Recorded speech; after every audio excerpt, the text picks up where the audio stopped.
अस्सलामुअलैकुम। प्रोग्राम में आपको खुशामदीद कहते हैं और मैं हूं सना मिर्जा। नवाज शरीफ साहब तवातुर के साथ एहतसाब अदालतों में पेश ज़रूर हो रहे हैं, लेकिन हम जो एक चीज़ काफ़ी अरसे से महसूस कर रहे हैं वो ये है कि नवाज शरीफ साहब बहुत से मामलात के ऊपर अब खामोशी रखे हुए हैं, लबकुशाई नहीं कर रहे हैं। और आज भी जिस तरीके से उनसे मुख्तलिफ इशूज़ के ऊपर बात करने की कोशिश की गई तो उन्होंने सिर्फ इतना ही कहा कि बार बार NRO का जिक्र किया जाता रहा है और ये कहा जा रहा है बार बार पाकिस्तान तहरीक इंसाफ की हुकूमत और उनके सीनियर्स की तरफ से कि एक NRO है जो कि होने जा रहा है, जिसके लिए कोशिशें की जा रही हैं, लेकिन पाकिस्तान तहरीक इंसाफ की जो हुकूमत है वो उसे होने नहीं देगी और इसकी किसी किस्म की तवक्को जो है वो मुस्लिम लीग नून को नहीं करनी चाहिए।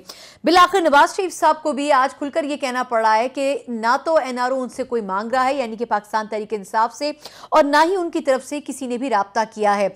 अगर ऐसा है और अगर पाकिस्तान तहरीक इंसाफ से किसी ने राब्ता करने की कोशिश की है तो यकीनन उनके नाम जो है वो खुलकर बताने चाहिए, क्योंकि कम अज कम उन नामों में नून लीग की जानिब से कोई शुमार नहीं किया जा सकेगा। प्रोग्राम में हम इस पर भी बात करेंगे कि कल की मुलाकात मौलाना फजलुर रहमान साहब की नवाज शरीफ साहब की, लेकिन उसमें APC में शिरकत से माजरत की वजह और उसको शहबाज शरीफ साहब से राय लेने से मशरूत करने की वजह आखिर क्या है। वो नवाज शरीफ साहब जो कि पहले अपोजिशन को इकट्ठा और मुत्तहिद देखना चाहते थे, वो अब ऐसा क्यों नहीं कर रहे हैं? बहुत से इशूज़ के ऊपर खामोश क्यों हैं? क्या नैब केसेस हैं जिनकी वजह से ये खामोशी इख्तियार किए हुए हैं, या फिर शहबाज शरीफ साहब का गिरफ्तार होना और नैब के ज़ेर हिरासत होना उनके लिए सबसे बड़ी मुश्किल है? हम प्रोग्राम में इस पर भी बात करेंगे। आगे चलकर बात होगी, आज कौमी असम्बली का इजलास हुआ, उसमें शहबाज शरीफ साहब पेश हुए हैं, मौजूद ज़रूर हैं, लेकिन नून लीग की तरफ से जिस तरीके से रिपेल किया गया, शहबाज शरीफ साहब हमें अब तक खामोश नज़र आते हैं। और क्या वजह है कि अपोजिशन की तरफ से जो एक यकजहती का अंसर है वो हमें पार्लियामेंट में नज़र नहीं आता है?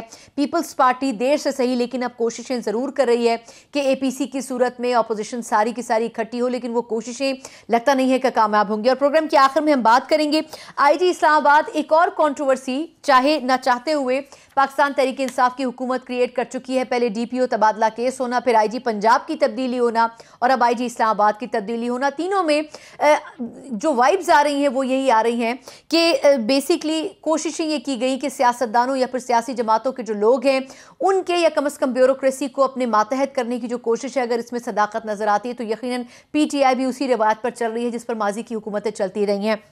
ऐसा होना नहीं चाहिए और एक बड़ा गलत मैसेज होगा जो कि आवाम की तरफ जाएगा। इस पर भी हम प्रोग्राम में बात करेंगे। जो मौजूद पैनलिस्ट मेरे साथ मौजूद है, तारुफ करवाना चाहूंगी। मेरे साथ पाकिस्तान साफ के सीनियर रहनुमा स्टूडियोज में मौजूद है नजीब हारून साहब। सर बहुत शुक्रिया आपका वक्त देने के लिए। मेरे साथ पाकिस्तान पीपल्स पार्टी की सीनियर रहनुमा शैला रजा साहबा मौजूद है वीडियो लिंक पर। शैला साहबा बहुत शुक्रिया। और मेरे साथ सीनियर तज्ज़ियाकार और सहाफ़ी अयाज खान साहब वीडियो लिंक पर मौजूद हैं। तीनों मेहमानों का बहुत शुक्रिया। मैं नजीब हारून साहब सर आगाज़ आपसे करती हूँ। सर, इमरान खान साहब से लेके फवाद चौधरी साहब और उससे लेके बाकी लीडरशिप, हर एक की सर ये राय है और सब खुलकर ये बात भी कर रहे हैं कि NRO की कोशिशें कर रही हैं गवर्नमेंट्स, और ये अगर PTI की हुकूमत से उम्मीद की जाए तो कम अज़ कम ये कोई ऑप्शन मौजूद नहीं है ज़ेर गौर। लेकिन सर क्या वजह है कि तमाम इशारे नून लीग की तरफ जा रहे हैं? मियाँ साहब को खुद ये कहना पड़ा कि हम तो वो नहीं है जो NRO मांग रहे हैं, फिर आखिर बात किसकी की जा रही है? देखिए, माजी का जब हम जायज़ा लेते हैं और तारीख़ी तौर के ऊपर यहाँ पे बार बार NROs आए और जो अपोजिशंस होती हैं वो उसकी बेनिफिशरीज रही हैं, तो अगर वो ये सब ये कह रहे हैं कि वो नहीं है तो फिर ये बड़ा अच्छा प्रीएम्प्टिव स्ट्राइक था ताकि ये होता रहा है और इस ज़रिए से, इस रास्ते से वो लोगों ने निजात पाते रहे, अपने सारे जुराइम के ऊपर पर्दा पड़ता रहा है।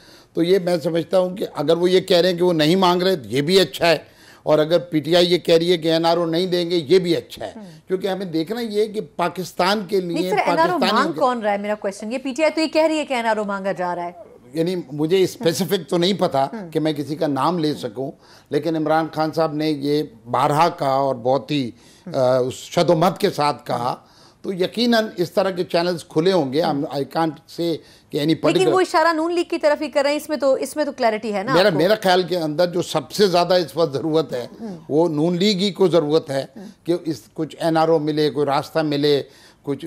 और माजी के अंदर जो रिवायत है ना, देखिए होता क्या है कि वो दूध का जला हुआ छाछ भी फूक फूक के पीता है, तो वही वाली कैफियत है। क्योंकि माजी के अंदर अगर आप देखें मुशर्रफ साहब के ज़माने में, बाद में हर एक आने वाली हुकूमत ने पिछले वाली को रास्ता दिया है। इस दफ़ा इमरान खान साहब ये चाह रहे हैं और ये चाहते हैं, क्योंकि 22 साल उन्होंने आवाम से, लोगों से ये वादा किया कि मैं करप्शन का गला घोट दूंगा। अगर उन्होंने उसके गले पे से करप्शन के हाथ हटा लिया तो फिर वो करप्शन फिर उसी तरीके से थोड़ी देर में तगड़ा हो के साथ लोग ये सवाल भी करते हैं ना कि करप्शन का गला घोटने के लिए 5 साल केपीके में रहे, लेकिन कितना गला घोटा करप्शन का, वहां पर एहतसाब कमीशन को काम नहीं करने दिया। आजकल केपीके एहतसाब कमीशन की इंक्वायरी नैब खुद कर रहा है सर, तो इसका मतलब ये कि खुद केपीके के अंदर रहते हुए तो परफॉर्म नहीं कर सकी। मेरा ख्याल में देखिए जो सबूत आया है वो जब लोगों ने तारीखी तौर पे केपीके के लोग सियासी तौर पे बहुत बालिगुल राय रहे हैं और कभी भी रेपिटेटिव 2 गवर्नमेंट्स नहीं आई तारीखी तौर पे, और अगर पिछली दफ़ा पीटीआई थी और उसका जो परफॉर्मेंस रहा, क्योंकि ये जो कुछ भी है इस रिज़ल्ट से ही इसको देखा जा सकता है ना कि अगर रिज़ल्ट अच्छा रहा, लोग मुतमईन रहे, पुलिस बेहतर हुई, अस्पताल बेहतर हुए, तालीम बेहतर हुई, तो इसका मतलब कोई ना कोई चेक एंड बैलेंसेस का निज़ाम बेहतर हुआ, तभी लोगों ने ज्यादा बड़ी मेजॉरिटी के साथ जो ऑलरेडी मौजूद इंस्टीट्यूशंस थे उनको इंप्रूव किया गया, लेकिन नए अस्पताल नए स्कूल्स नहीं खुल सके। चले खैर वो केपीके से रिलेटेड है, इसमें भी अगर आप इजाजत देंगे, इसका तरीका ये होता है कि पहले आप जो है उसको कंसोलिडेट करें, उसको इंप्रूव करें, मजबूत करें। चला साहब, क्या पाकिस्तान पीपल्स पार्टी को चले अगर एक तरफ रखें, आपको लगता है कि नवाज शरीफ साहब वो पिछला एनआरओ और फिर उसके ऊपर जितनी सियासत पाकिस्तान में होती रही है, क्या आपको लगता है कि नवाज शरीफ साहब की ख्वाहिश होगी कि उसी पीटीआई के पास रिलीफ के लिए जाएं? आपको लगता है क्या ऐसा हो सकता है? अच्छा, सबसे पहली बात तो यह है कि एनआरओ जब हुए तो उस वक्त आइन मुअत्तल था और उसमें डिक्टेटरशिप थी, और जो दूसरे ममालिक हैं वो उसमें गारंटर बने। तो मुझे ये पूछना है कि अगर कोई वज़ीर आज़म से एनआरओ मांग रहा है, ये मैंने पहले भी प्रोग्राम में बात की, तो क्या वज़ीर आज़म के एनआरओ मांगने से ये एफआईए में जो केसेस चल रहे हैं, जो ये नैब में केसेस चल रहे हैं, जो ये नाअहली हुई है या जिन पे चलने वाले हैं, जिनके मुकदमे सुने जा रहे हैं पीपल्स पार्टी के, वो ख़त्म हो जाएंगे? क्या वज़ीर आज़म ये कहना चाह रहे हैं कि अगर उन्होंने एनआरओ दे दिया तो इन इदारों की कोई हैसियत नहीं? तो वज़ीर आज़म साहब क़िबला गौर करें आप क्या कह रहे हैं, ये बातें आपको ज़ेब नहीं देती हैं। और दूसरी बात ये कि जहाँ तक ये बात की जा रही है परफॉर्मेंस की, तो देखिए पहले से जो मौजूद हॉस्पिटल हैं उन सब की पटिशन जो है वो चीफ जस्टिस के पास भी है और नैब में भी है, और चीफ जस्टिस साहब के ये रिमार्क्स हैं कि शौकत खानम हॉस्पिटल तो चल सकता है लेकिन गवर्नमेंट के हॉस्पिटल क्यों नहीं चलते? ये नौशेरवान बरकी का क्या किरदार है? ये मेरे नहीं अल्फाज, ये चीफ जस्टिस के अल्फाज हैं। ये आते हैं और काम बिगाड़ देते हैं। फिर उन्होंने जानवर का नाम लेके कहा कि यहाँ के हॉस्पिटल्स में उनका भी इलाज नहीं हो सकता। फिर वहाँ पे जो यूनिवर्सिटीज़ वगैरह के मसले हैं जिसकी 84,000 फीस थी, उसके 1.5 लाख लोगों से लिए जा रहे थे, वो केस भी मौजूद है। तो ऐसा नहीं है कि सब अच्छा है। बाकी इलेक्शन पे तो सबके ही बहुत ज़्यादा मसाइल हैं और बहुत ज़्यादा, सही अल्फाज नहीं आ रहे मुझे, कि बहुत ज़्यादा लोगों की मसले हैं कि इलेक्शन किस तरह के हुए, वो हो गए, अब आपने आगे चलना है। ये केसेस जो हैं ये आपका काम नहीं है, ये इदारों का काम है। इदारे कह रहे हैं कि एनआरओ की बात करते हैं जो हम देख रहे हैं, एनआरओ क्या आपको लगता है सियासी हुकूमतें देंगी आपके ख्याल में खान साहब से एनआरओ मांग? अमूमन एनआरओ की बात आती है तो हमें तो अमराना दौर याद आता है ना, तो खान साहब के पास तो वो पावर्स नहीं है। यही मैं कह रही हूँ, जब आइन मुअत्तल होता है, जब आइन मुअत्तल होता है, जब इदारे गुलाम होते हैं और डिक्टेटरशिप को कोई लेजिटिमाइज कर रहा होता है यहाँ से वहां से, आप कैसे कर सकते हैं? आप ये कहना चाह रहे हैं अपनी बात कह के कि ये एफआईए नैब कुछ नहीं है अगर मैं एनआरओ दे दूं? तो मैं यही कह रही हूँ कि खान साहब प्लीज अपने काम पे तवज्जो दें। आप जो वादे करके आए हैं आजकल, आपके अमल को और उन आपकी तकरीरों को लोग मुकाबला कर करके सोशल मीडिया पे चला रहे हैं, तो बेहतर ये है कि अपने काम पे तवज्जो दें।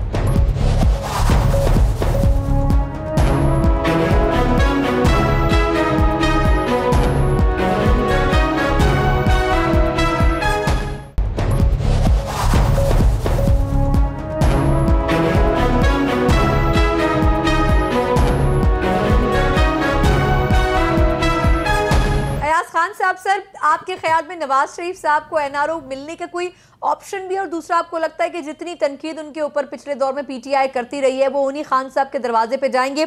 और वो जब सवाल कर रहे हैं कि जी आप नाम तो लें कि आखिर एनआरओ कौन मांग रहा है, तो पीटीआई को सर 2-3 नाम तो दे देने चाहिए।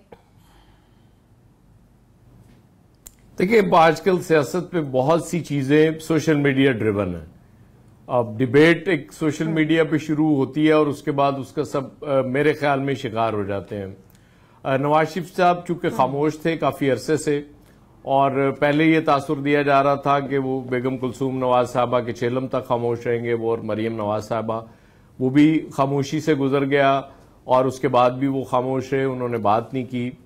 तो उससे कुछ तासुर ऐसा पैदा हुआ कि शायद कहीं को बात चल रही है एनआरओ की और कहीं डील हो जाएगी और नवाज शरीफ साहब शायद बाहर चले जाएंगे, वही फिर डिबेट शुरू हो जाती है।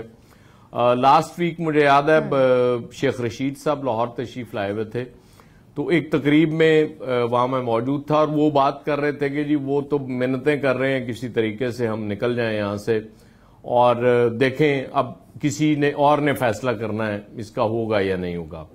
उसके बाद इमरान खान साहब की तकरीर मुझे याद आती है जो उन्होंने कौम से खिताब में अचानक ये कहा कि कान खोल कर सुन लें, किसी को एनआरओ नहीं मिलेगा। तो मुझे नहीं समझ आई कि वो किसको बताना चाह रहे थे। जाहिर है कॉन्टेक्स्ट में ये कह रहे थे? वो नवाज शरीफ साहब को तो ये मैसेज नहीं दे रहे थे। हाँ, वो नवाज शरीफ साहब को ये मैसेज नहीं दे रहे थे क्योंकि नवाज शरीफ साहब ने आज वाजे कर दिया है कि नाम बता दें किसी ने अगर राब्ता किया हुकूमत से, इसका मतलब है कि वो तो हुकूमत से राब्ता नहीं हुआ। तो क्या हम ये समझें कि कहीं और राब्ता हुआ है या बातचीत चल रही थी और कोई मैसेज पहुंचा है प्राइम मिनिस्टर साहब तक और उसके बाद उन्होंने वहां ये मैसेज दिया है कि जी मैं तो एनआरओ नहीं करूंगा, क्योंकि उन्होंने कहा मैं तो मेरी सारी जद्दोजहद ही इसके खिलाफ थी कि करप्शन के खिलाफ मैंने करना है। वो खैर डिबेटेबल चीजें हैं। अब सर लेकिन फिर ये मैसेज उनको खिताब में देने की जरूरत क्यों पेश आई सर? ये तो फिर वो वैसे अंदरूनी खाना भी पहुंचा सकते थे मेरे ख्याल नहीं, वो बिल्कुल पहुंचा सकते थे, लेकिन कुछ चीजें जाहिर है बाज दफा वो जरूरी हो जाती हैं कि आप एक ऐसा प्लेटफॉर्म यूज करते हुए जबकि लोगों को गवाह भी बना लें और आप ये बता दें कि मेरे तक कोई ऐसा शायद पैगाम पहुंचा है, तो मैं ये वाजे करना चाहता हूं कि इस पे अमल दरामद नहीं होगा। कोई और बात करनी है तो आप करें, ये एनआरओ वाला सीन अब नहीं होगा। जो मुझे लगता है क्योंकि वो सोशल मीडिया पे इतना कुछ चल रहा होता है कि हम लोग बाज दफा वो उसमें से सच तलाश करना बड़ा मुश्किल हो जाता है।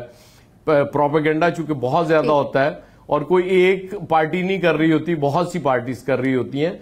तो मुझे तो इसी तरह का कुछ सीन लगता है, इससे हटके मुझे नहीं लगता, क्योंकि अचानक इस तरह से उन्हें कहने की जरूरत नहीं थी इमरान खान साहब को उस खिताब में जिसमें कि वो आपको बता रहे थे कि जी मैंने इसका मतलब सर अंदर कोई ना कोई खिचड़ी है जरूर जिसके ऊपर उनको कमेंट करना पड़ रहा है। ठीक है, ये इंपॉर्टेंट एक चीज है। मैं जावेद अब्बासी साहब से वापस आपकी तरफ आती हूँ। सर एक तो ये कि नवाज शरीफ साहब के स्टेटमेंट पे जो आप बात कर रहे थे, अगर आप उस पर दोबारा वापस आ जाएं, और दूसरा सर ये जो एपीसी में शिरकत करने के हवाले से अभी तक कुछ इबाम है सर नून लीग की लीडरशिप में, उसकी क्या वजह है सर?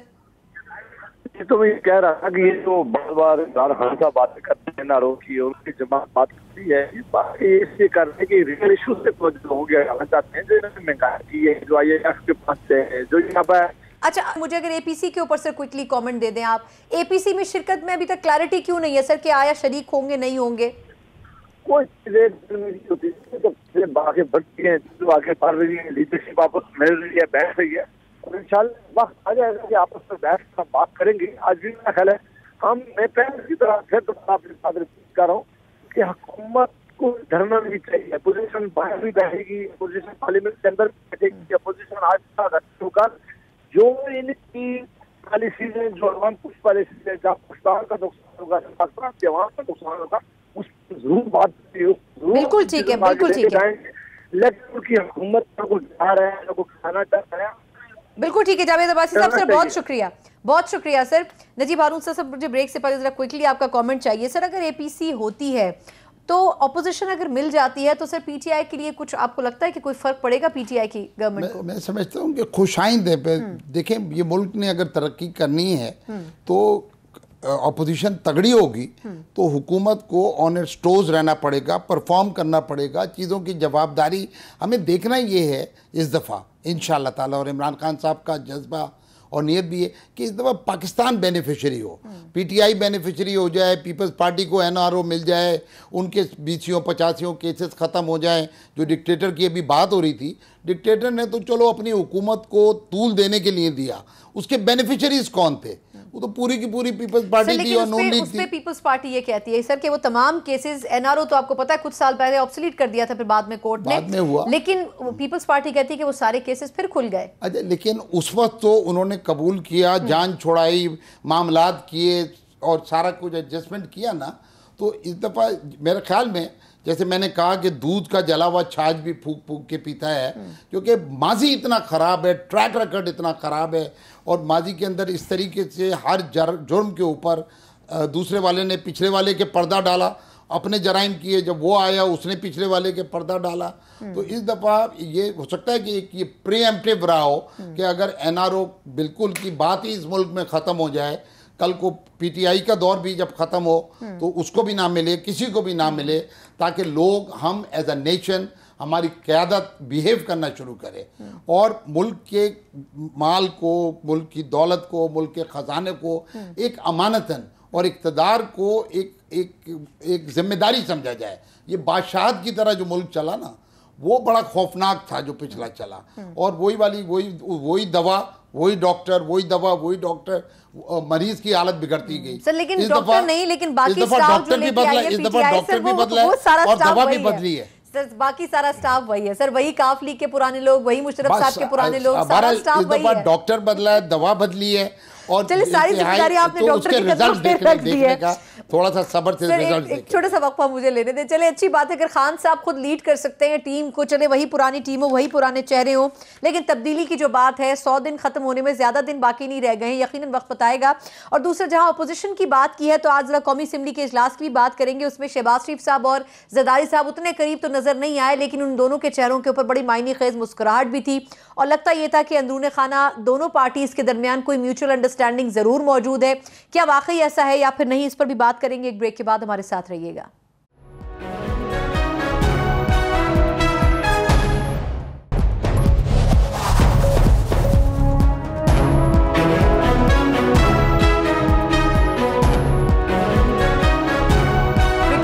प्रोग्राम में आपको खुशामदीद कहते हैं। हमारे साथ अयाज खान साहब, नजीब हारून साहब और शैला रजा साहिबा मौजूद हैं। कौमी असेंबली का आज इजलास हुआ और एहतसाब अदालत ने आज शहबाज शरीफ साहब को जो उनका जिस्मानी रिमांड था उसमें 10 दिन की तौसी भी की है, लेकिन प्रोडक्शन ऑर्डर जब जारी हुए तो शहबाज शरीफ साहब आज असेंबली में आए भी, लेकिन खामोश नजर आए। उनके आने से पहले नून लीग का बायकॉट भी हमने देखा, लेकिन फिर जल्द वापसी भी हमने देखी। अयाज खान साहब, सर मैं आगाज आपसे करूंगी। एक तो शहबाज शरीफ साहब के इस केस के हवाले से जो कि आशियाना स्कीम का है, सर अभी तक मजीद रिमांड में तौसियां हम देख रहे हैं, लेकिन आपको लगता है सर कि नैब ने इतना काम किया हुआ होगा कि शहबाज शरीफ साहब के लिए ये केस इंपॉर्टेंट तरीन साबित होगा? क्योंकि हुदैबिया पेपर के हवाले से नैब की जो दरखास्त थी वो तो रिजेक्ट कर दी गई है कोर्ट की तरफ से। जी, सबसे पहली बात तो ये कि आज कौमी असम्बली का सबसे खूबसूरत मंजर जो मुझे लगा जब जरदारी साहब और शहबाज शरीफ साहब एक साथ लॉबी से अंदर आ रहे थे। बिल्कुल सर, बिल्कुल। और उसके बाद जरदारी साहब ने शहबाज शरीफ साहब से कहा कि आप आगे चलिए, क्योंकि जाहिर है वो अपोजिशन लीडर हैं। दूसरा, जरदारी साहब में आपको पता है वजरदारी भी आम सियासतदानों से जरा ज्यादा है, वो इस तरह का काम कर गुजरते होते हैं। जहां तक नैब का मामला है तो नैब के पास 90 दिन का रिमांड लेने का तो इनिशियली इख्तियार है।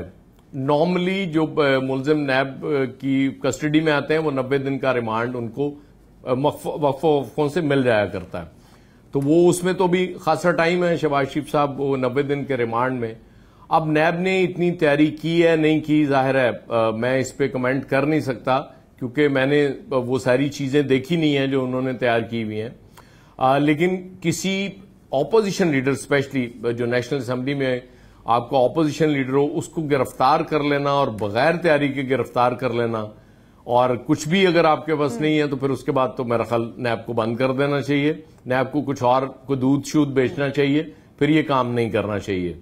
तो अगर उन्होंने गिरफ्तार किया है तो फिर ये समझना चाहिए कि कोई ऐसा एविडेंस जरूर उनके पास होगा कि वो रिमांड भी ले रहे हैं, और जाहिर है 90 दिन के बाद जब ये रिमांड खत्म होगा। सर लेकिन हमने माजी में देखा है ना कि नैब उस तरीके से इनिशिएटिव तो ले लेती है सर, लेकिन फिर केस को आगे उस तरह डिफेंड नहीं कर पाती वो कोर्ट्स के अंदर। बिल्कुल, ये आप बिल्कुल ठीक कह रही हैं। जहां तक हुदैबिया का है तो वो जाहिर है नजरसानी अपील थी, और आपको पता है नजरसानी अपीलें नॉर्मली उनका अंजाम यही हुआ करता है, क्योंकि उसी बेंच के सामने जानी होती है। तो एक बेंच जो एक फैसला दे चुका होता है वो कैसे हो सकता है कि वो नजरसानी में आप जाएं तो वो अपना फैसला तब्दील कर लें? ये इसका चांस नहीं हुआ करता। इसमें उस पर हैरत वाली बात नहीं है। लेकिन ये बात ठीक है कि नैब जाहिर है डिफेंड अगर नहीं कर सकेगी तो ये बड़ा मुश्किल हो जाएगा। नैब बतौर इदारा, नैब चूंकि पहले ही सुप्रीम कोर्ट से बड़े सख्त रिमार्क्स आ रहे हैं, चीफ जस्टिस साहब भी दे रहे हैं, आज जस्टिस फाइज ईसा साहब ने भी ये कहा कि नैब किसी और का काम कर रही है। तो मेरा ख्याल है कि नैब को अब थोड़ा सा और ज्यादा मोहतात हो जाना चाहिए और पूरे कंक्रीट एविडेंस के बाद किसी के खिलाफ कुछ चार्जेस फ्रेम करने चाहिए, क्योंकि इस तरह से आपको याद होगा कि सुप्रीम कोर्ट ऑलरेडी एक ऑर्डर कर चुकी है कि आप जब इनिशिएट करते हैं और बिला वजह एक प्रेस रिलीज जारी कर देते हैं कि जी फलां बंदे के खिलाफ हम इनिशिएट करने लगे हैं, तो वो गलत है। आप पूरे जब अपना होमवर्क कर लेते हैं उसके बाद फिर प्रेस रिलीज जारी किया करें। तो नैब के लिए भी बहुत कुछ सीखने के लिए है। लेट्स सी, क्योंकि नैब वाले कॉन्फिडेंट ना होते तो जाहिर है शहबाज शरीफ साहब को उन्होंने गिरफ्तार नहीं करना था। अच्छा, इसमें से अयाज साहब ये भी तो सर पॉइंट है ना कि नून लीग कहती है कि उनके खिलाफ जो केसेस हैं उनको गिरफ्तार कर लिया जाता है, लेकिन पीटीआई के जिन लोगों के खिलाफ केसेस हैं वो बाहर भी घूम रहे हैं, मिनिस्टर्स के ओहदों के ऊपर भी हैं और उनकी पेशियां भी उतनी नहीं होती और उनके केसेस भी कछुए की रफ्तार से सर आगे बढ़ रहे होते हैं। ये देखें, ये बिल्कुल जायज तनकीद है पीएमएलएन की तरफ से, और अगर पीपल्स पार्टी वाले कहीं कर रहे होते हैं तो वो भी बिल्कुल ठीक कर रहे होते हैं। ये नैब को अपनी गैर जानिबदारी का सबूत देने के लिए जाहिर है बिल्कुल एक तरह से लेना होगा सारे केसेस को, और कल को पीटीआई के किसी मिनिस्टर पे या किसी और ऐसे लीडर पे हाथ डलेगा तो फिर लोगों को यकीन आएगा कि क्रॉस द बोर्ड जो कहते हैं कि जी एहतसाब होना चाहिए या हो रहा है। तो अभी तक तो नैब को इस हवाले से ज्यादा तनकीद का बिल्कुल ठीक सामना है कि वो नजर नहीं आता उन केसेस में उस तरह से आप परसू कर रहे हो जिस तरह से आप ऑपोजिशन के केसेस में कर रहे होते हैं। बिल्कुल ठीक। अच्छा, इसमें जो तकर्रुरियां हुई थी, मैं शैला साहब आपकी तरफ आती हूँ। वैसे केपीके में हमने देखा था कि कोई भी मेजर ऐसा केस नहीं हो जिसको आगे फॉलो अप किया जा सका, कंप्लीशन की तरफ लाया जा सका। केपीके में हमें स्पेशली पिछले 5 साल में बड़ा स्लो नजर आता है नैब काम करता हुआ। अच्छा शैला साहब, अगर मैं आज के इजलास पे आऊँ तो ज़रदारी साहब के और शहबाज शरीफ साहब के दरमियान खामोश किस्म के खुशगवार तासुरात के तबादले हमने ज़रूर देखे थे आज। क्या समझती है कि पीपल्स पार्टी कन्विंस कर सकेगी नून लीग को? पहले मौलाना साहब की तरफ से एक एफर्ट तो हुई, लेकिन मुस्तकबिल करीब में क्या पॉसिबल होगा नून लीग को एपीसी में लेके आना और एक जॉइंट अपोजिशन की शक्ल में लेके आना? देखिए, अगर मुख्तलिफुल ख्याल पार्टी या मुख्तलिफ नज़रिए की पार्टीज़ जो हैं वो अपोजिशन में हों तो ये ज़रूरी नहीं है कि उनमें हर बात पे अलायंस हो। अपोजिशन का अलायंस एजेंडा टू एजेंडा या पॉइंट टू पॉइंट होता है और हो सकता है। तो ये एक अच्छा इनिशिएटिव है, लेकिन ये ज़रूरी नहीं कि हो भी जाए, और हो जाए तो हर पॉइंट पे रहे। और क्योंकि हमने माजी में ये भी देखा कि जब हुदूद ऑर्डिनेंस को जो है वो हटाने के लिए परवेज़ मुशर्रफ ने काम किया और एक और एक्ट लेकर आए, तो उस परवेज़ मुशर्रफ के अपने लोग जो थे वो एब्सटेन कर गए थे और पीपल्स पार्टी जो कि शुरू से इसके खिलाफ थी वो गई और जाके उसको किया। तो इसलिए हम ये नहीं कह सकते, लेकिन अपोजिशन क्योंकि इस वक्त वो बड़े वाज़े ख्यालात रखती है कि वो अपोजिशन नहीं है कि जिसका मकसद सिर्फ हुकूमत को घिराना हो और उसके लिए वो कुछ भी कर ले। तो इसलिए मैं समझती हूँ कि इस अपोजिशन को अगर ये करीब आएगी बहुत से मामलात में अच्छा रिजल्ट देगी। अब एक बात ये की गई कि माजी बहुत ख़राब है। माजी ख़राब है उन लोगों का जो डिक्टेटर के साथ रहे। माजी ख़राब है उन लोगों का जिन्होंने इलेक्शंस में हिस्सा नहीं लिया। मैं ये समझती हूँ कि हमारी तो पूरी तारीख है कि हमने डिक्टेटर से लड़ाई भी ली, फांसी भी ली और तमाम पॉलिटिकल पार्टीज़ को यकजा करके डिक्टेटर के नज़रिए को शिकस्त भी दी एमआरडी बना के। और फिर जब हमने ये देखा, हमने ये सीखा कि एक पार्टी अकेली इस तरह एस्टेब्लिशमेंट से नहीं लड़ सकती, तो हमने पूरी पॉलिटिकल पार्टीज़ के लिए रास्ता खोला, एनआरओ किया। तो 8000 से ज़्यादा केसेस थे, लेकिन अल्हम्दुलिल्लाह चला हम पे ही। और दुनिया की तारीख में कभी ऐसा नहीं हुआ कि किसी शख्स पे कुछ भी साबित नहीं हुआ लेकिन उसे 11.5 साल जेल में रखा गया और वो अदालतें उस पर कुछ भी नहीं साबित कर सकी। लेकिन उस मुल्क की अवाम जो है वो आज भी यही कहती है कि नहीं जी, तो उनका मेयार अगर कौम का ना हो कि किसी केस में वो सुप्रीम कोर्ट को मेयार रखें और किसी को नहीं, तो फिर उसमें क्या किया जा सकता है।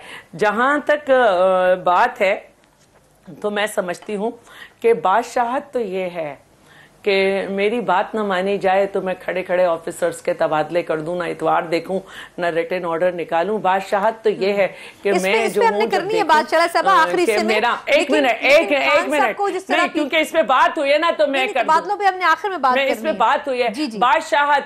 बादशाहत तो ये है कि 85 करोड़ लगा के एक इदारा बनाया जाए और जब वो हमारे लोगों की तरफ आए तो हम उसे बंद कर दें, 1.25 अरब उस पर पूरे साल खर्चो और अब हम कहें कि उसको ख़त्म ही कर दिया जाए। बादशाहत तो ये है कि अपने लोगों को जब गिरफ्तार करना हो तो पुलिस खुद हुक्म दे, पुलिस को आपको खुद हुक्म देना पड़े, फर्द वाहिद को, डॉक्टर को हुक्म देना पड़े कि भाई जाओ और जाकर ये ऑपरेशन करो, और जब वो अंदर जाएं तो मरीज भाग चुका हो।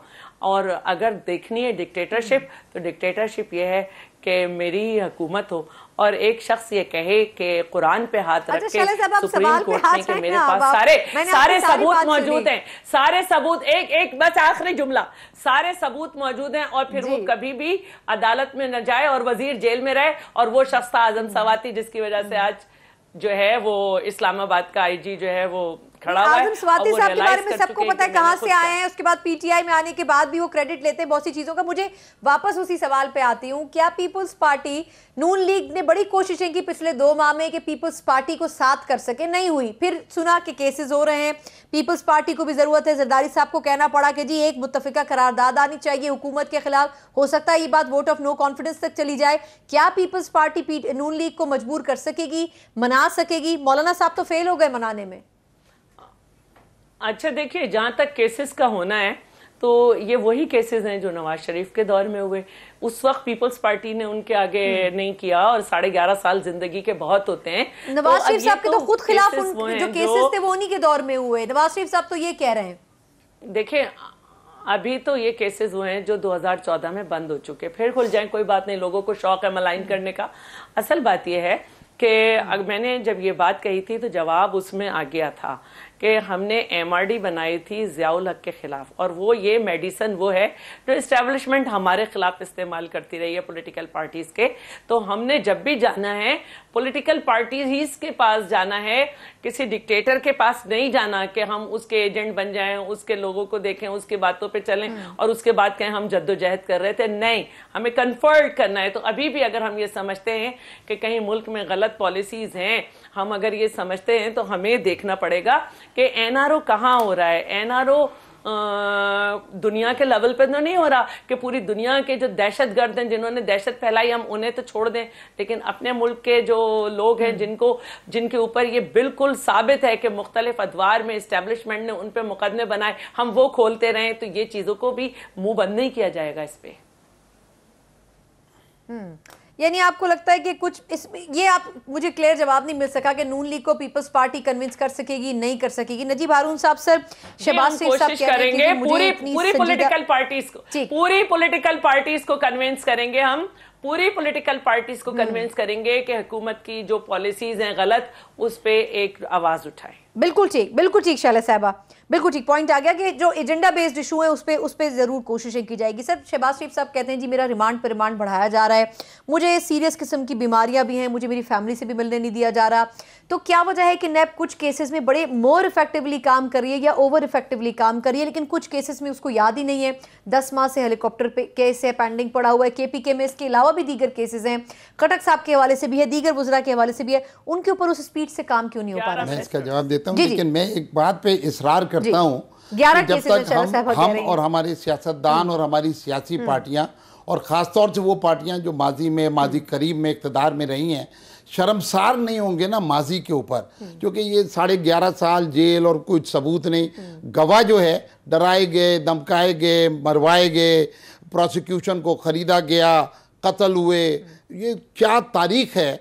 और ये दौर को 3 जिम्मेदार बड़े हैं, हो सकता है छोटे बहुत सारे जिम्मेदार हो सकता है कुछ जिम्मेदारी मुझ पे भी आ जाए। नैब को इफेक्टिव होना है, इसको लेकिन इतना ये चंद इतना cases में ताकतवर होना toothless है नजर नहीं कि आता ये ना, सर। सिटिंग गवर्नमेंट के अंदर भी जो जुर्म हो सर, और अगर कोई मिनिस्टर भी करे तो ये नैब उसे पकड़ सके, जब भी हमारा मुल्क किसी सही राह के ऊपर गामजन होगा। और मैं समझता हूँ इमरान खान साहब अभी तो आजाद है ना नैब। ऑलरेडी कि बिल्कुल से कि अगर कोई हुकूमत का वजीर या कोई हुकूमत के साइड के ऊपर कोई बैठा हुआ भी अगर उसके ऊपर कोई सबूत आता है तो बिल्कुल गिरफ्तार हो। जिनके खिलाफ और ऑलरेडी बिल्कुल- नैब में केसेस हैं उनके लिए क्या किया सर पीटीआई ने? मैं on case to case basis मैं समझता हूँ नैब को करना चाहिए और बराबरी की बुनियाद पे, क्योंकि जब तक सर लेकिन जब खान साहब खुद एहतसाब नैब नहीं के होगा- बारे में ये कह देते हैं कि जी मैं अगर मेरे अंडर होता तो मैं 50 लोगों को अंदर करवा देता, तो फिर नैब अगले दिन क्या करती है? बहुत सारी रीशफलिंग करती है, रीतायनातियां करती है। देखिए, ये चीजें भी तो खान साहब भी तो प्रेशर डाल रहे हैं ना मियां साहब की तरह। नहीं, खान साहब, 11 जितना मिनिस्टर ज्यादा के आपको खिलाफ मालूम नैब है होता है, कि जितना ज्यादा जेपी आपको में। मालूम होता है, जितनी ज्यादा इंफॉर्मेशन होती है उतना ज्यादा आप तकलीफ के अंदर होते हैं ना। और नैब को अपने प्रोसेसेस को फॉलो करने हैं और नैब के अगर कवानीन को भी अगर बेहतर होना है तो असेंबलियों के जरिए होना है, ताकि देखें ये नैब को। सर हम एक ऑर्डिनेंस ला रहे हैं तो फिर हम एहतसाब कमीशन की बात कर रहे हैं कि पीटीआई कह रही है नया एक ऑर्डिनेंस आएगा तो उसके बाद तो नैब की फिर जरूरत ही नहीं रह जाती ना सर। मैं अयाज खान साहब से लास्ट फ्यू मिनट्स में ब्रेक से पहले, अयाज साहब सर पीटीआई की वुज़रा की बात करें तो इंक्वायरीज बड़ी स्लो चल रही है। सर अलीम खान साहब, परवेज इलाही साहब आपको याद होगा महीनों पहले पेश हुए थे, उसके बाद नजर ही नहीं आए। केपीके में सर केसेस चल रहे हैं, उनका कोई रिजल्ट नहीं मिला। लेकिन उन चीजों में अगर हम ये कहें कि टूथलेस नैब है और उसको एम्पावर किया जा रहा है, बाकी केसेस में सर वो टूथलेस क्यों नहीं नजर आ रहा? सर खान साहब को सर एक बैलेंस रखना चाहिए नहीं रखना चाहिए सर इदारों में? नहीं, खान साहब को तो बैलेंस इसमें रखना ही नहीं चाहिए। नैब को अगर इंडिपेंडेंट इदारा है तो खान साहब को तो इस पे बात ही नहीं करनी चाहिए। उनको कहना चाहिए कि जी नैब जाने और नैब का काम जाने, हम उसमें कहाँ आ गए। परवेज इलाही साहब काफी दफा पेश हो चुके हैं, इलेक्शन से पहले भी बाद में भी पेश हुए, चौधरी शुजात भी पेश हुए थे। अलीम खान साहब को 2-3 दफा पेश करा के उसके बाद से अब लगता है कि कुछ थोड़ा वो ठंड है उस इशू पे, लेकिन होना चाहिए, बिल्कुल होना चाहिए अगर सबूत हैं। देखिए एक चीज हम सबको ध्यान में रखनी चाहिए कि व्हाइट कॉलर क्राइम पकड़ना दुनिया का मुश्किल तरीन काम है। आपको याद होगा कि इमरान खान साहब ने थोड़ा अरसा पहले कहा था कि हम चीन से भी ये मदद लेंगे कि व्हाइट कॉलर क्राइम को कैसे पकड़ना है। अब चीन में जाहिर है वहां जमहूरियत नहीं है, वहां बहुत आसान है। आप मुझ पे इल्जाम लगाएं, मुझे पकड़ लें, बेशक फांसी पे लटका दें, वो कोई एतराज नहीं करेगा, कोई एहतजाज नहीं करेगा। यहां जमहूरियत है, यहां सब चीजों का अदालतें आजाद हैं। आपको सबूत इकट्ठे करने होते हैं, अदालतों में पेश करने होते हैं और कायल करना होता है अदालतों को। जी अच्छा अयाज साहब सर मुझे एक ब्रेक लेने दें सर, इसी पॉइंट से शुरू करूंगी, मैं बहुत माजरत चाहूंगी सर, एक मुख्तसर सर मुझे एक छोटा सा वक्फा लेने दें, इसी पॉइंट से शुरू करेंगे कि इदारों को कितना इंडिपेंडेंट बनाया गया है। एक तरफ हम देखते हैं आईजी पंजाब की तैनाती और तबादले, फिर आईजी इस्लामाबाद का जो वाकया पिछले 2 रोज से कंट्रोवर्सी का शिकार हो चुका है। क्या पीटीआई की हुकूमत जो इस किस्म के मसाइल हैं जिसमें इन्वॉल्व नहीं होना चाहिए उसमें इंटरफेयर करके एक गलत पैगाम लोगों को दे रही है? इस पर बात करेंगे एक ब्रेक के बाद, हमारे साथ रहिएगा।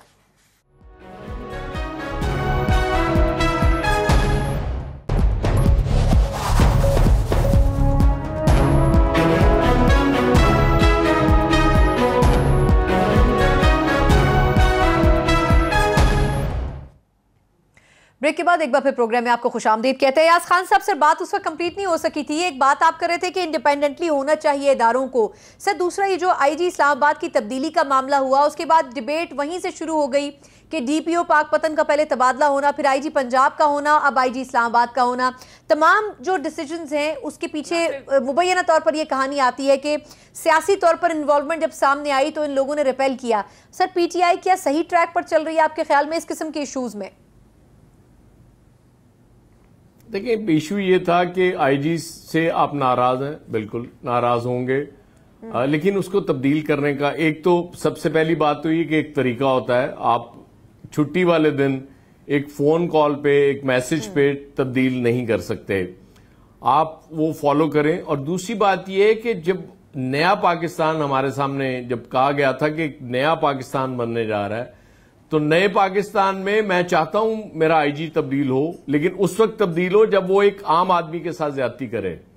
अगर किसी मिनिस्टर को उससे शिकायत है तब वो तब्दील होता है, तो फिर मुझे पुराना पाकिस्तान बड़ी शिद्दत से याद आता है, क्योंकि मैं बेशुमार वाकयात इस किस्म के उस पाकिस्तान में देख चुका हूं। लेकिन फर्क कितना है कि उस पाकिस्तान वाले, वो जो पुराने पाकिस्तान वाले थे, उनको पता था कि तब्दील किस तरह किया जाता है। एक एडी ख्वाजा साहब का साइड पे रख दें, वो जो सिंध का इशू है, वरना पंजाब में किसी अफसर की जरूरत नहीं होती थी कि उसको चेंज किया जाए और वो बोल भी जाए। जी, ये तरीका अगर आपने पुराने पाकिस्तान वाले तरीके अपनाने हैं तो फिर इस पे होमवर्क करें, इसको स्टडी करें और उसके बाद ये जाके काम करें। वरना अगर नए पाकिस्तान में चेंज करना है तो आईजी को उस वक्त चेंज करें जब वो एक आम आदमी के साथ ज्यादती करे। फिर मुझे बहुत खुशी होगी, मैं इनके साथ खड़ा होऊंगा, मैं इनकी तारीफ कर रहा हूंगा कि कमाल कर दिया इमरान खान साहब। लेकिन एक मिनिस्टर की शिकायत पे अगर इस तरह आप एक जुबानी अहकामात पे आईजी को तब्दील करेंगे तो आई एम सॉरी, वो मुझे और फिर नवाज शरीफ साहब में फर्क नहीं लगता। आप और नवाज शरीफ साहब मुझे फिर एक पेज पे नजर आते हैं कि जो वो किया करते थे वही आप कर रहे हैं। इसलिए बेहतर है कि ये चीजें ना करें। अब 3 वाकयात हो चुके हैं, उम्मीद करनी चाहिए कि चौथा इस तरह का वाकया नहीं होगा। बिल्कुल ठीक। लेकिन सर पीटीआई लगता नहीं है कि इस इशू के ऊपर जिस तरह का रिस्पांस आया, जो सेक्रेटरी दाखिला थे उन्होंने कहा कि जी मुझे तो पता ही नहीं था, मुझे किसी ने बताया ही नहीं था। शैला साहबा, एडी ख्वाजा साहब का वाकया सबको याद है, तकरीबन 1.5 साल यही सियासी और कानूनी बहस होती रही कि एडी ख्वाजा साहब ने काम करना है नहीं करना। इवेंचुअली जो नुकसान था वो उन अवाम का हुआ जो कि सिंध में रहते थे, क्योंकि वो फंक्शनली काम नहीं कर सके। अगर उस मिसाल को हम सामने रखें तो क्या इस वक्त पीटीआई भी वही कर रही है जो साबका हुकूमतें करती रही हैं? जी, ऐसी बात नहीं है। एडी ख्वाजा बिल्कुल इंडिपेंडेंटली काम करते थे और आज भी पुलिस सिंध में सबसे ज़्यादा इंडिपेंडेंट है। और मैं ये कहना चाहती हूँ कि एक अंडरस्टैंडिंग लेवल होता है कि आपका किसी ऑफिसर के साथ है या नहीं।